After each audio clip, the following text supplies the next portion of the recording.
Hello friends, কেমন আছেন সবাই? এস সাগর ব্লগে আপনাদের অনেক অনেক স্বাগত। আজ আমি আবারও আরেকটি নতুন ভিডিও নিয়ে চলে এলাম আপনাদের কাছে। আর আজ আমার গন্তব্য জৈন সম্প্রদায়ের অন্যতম গুরুত্বপূর্ণ ধর্মীয় পীঠস্থান পরেশনাথ মন্দির। আমি এখন মন্দিরের বাইরে আছি। আপনারা বিধাননগর স্টেশন থেকে বাস বা অটো ধরে গৌরীবাড়ি আসবেন।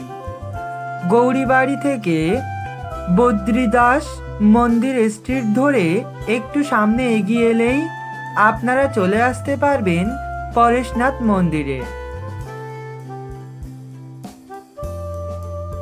মন্দিরে প্রবেশ করার আগে চোখে পড়বে খুব সুন্দরভাবে পটচিত্রের মাধ্যমে উপস্থাপন করা হয়েছে নানা রকম বাণী। অবশেষে আমি চলে এলাম মন্দিরের সামনে, কিন্তু মন্দিরের গেট বন্ধ ছিল। এখনো মন্দির খোলার সময় হয়নি। পরেশনাথ মন্দিরের গেটটা দেখতেই এতটা সুন্দর লাগছে, জানি না ভেতরটা কতটা সুন্দর। আর এখানে সময়সূচি দেওয়া আছে সকাল 6:30 থেকে 12টা পর্যন্ত, আর বিকাল 3টে থেকে সন্ধে 7টা পর্যন্ত। কিছুটা সময় অপেক্ষা করার পর মন্দিরের গেট খুলে দিল, আর যারা বাইরে অপেক্ষা করছিল তারাও ভেতরে চলে এলো। দেখুন মন্দিরের ভেতরটা কতটা সুন্দর লাগছে।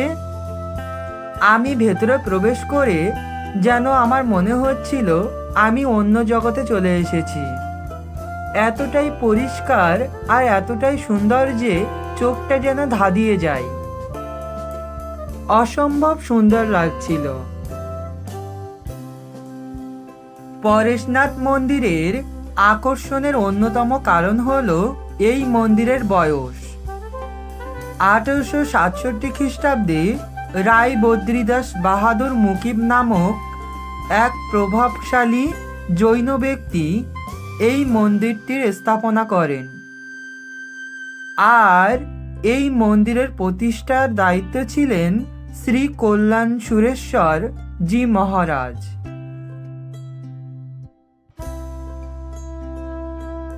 আমি একটু একটু করে মন্দিরের দিকে এগিয়ে যেতে লাগলাম, আর মন্দিরের সামনেই আছে খুব সুন্দর একটি ফোয়ারা, কিন্তু ফোয়ারাটি বন্ধ আছে। আর নিচে খুব সুন্দরভাবে পদ্ম ফুল গাছ লাগানো হয়েছে। দেখুন কতটা সুন্দর লাগছে, তাই না? ভগবান পরেশনাথের উৎসর্গে এই মন্দিরটি জৈনরা পুজো করেন। কলকাতা তথা সমগ্র পশ্চিম ভারতের জৈন সম্প্রদায়ের কাছে এই মন্দিরটি গুরুত্ব অপরিসীম। আমি এখন চলে এলাম মন্দিরের সামনে, আর এসে এখানে দেখলাম রায় বদ্রীদাস বাহাদুর মুকিবের খুব সুন্দর একটি স্ট্যাচু আছে। চলুন তাহলে আমরা এবার মন্দিরের ভেতরে প্রবেশ করি। কিন্তু এখানে মন্দিরের ভেতরে ক্যামেরা করা বারণ আছে, তাই আমি হয়তো আপনাদেরকে ভেতরটা দেখাতে পারবো না। আর বাইরে ব্যাগ জুতো সব কিছু রেখেই আপনাদেরকে মন্দিরের ভেতরে প্রবেশ করতে হবে। চলুন তাহলে আমরা এবার মন্দিরের ভেতরে প্রবেশ করি।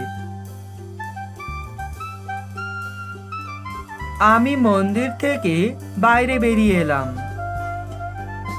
আর এই পরেশনাথ মন্দিরের আরেক বিশেষত্ব হলো মন্দিরের প্রাঙ্গণ।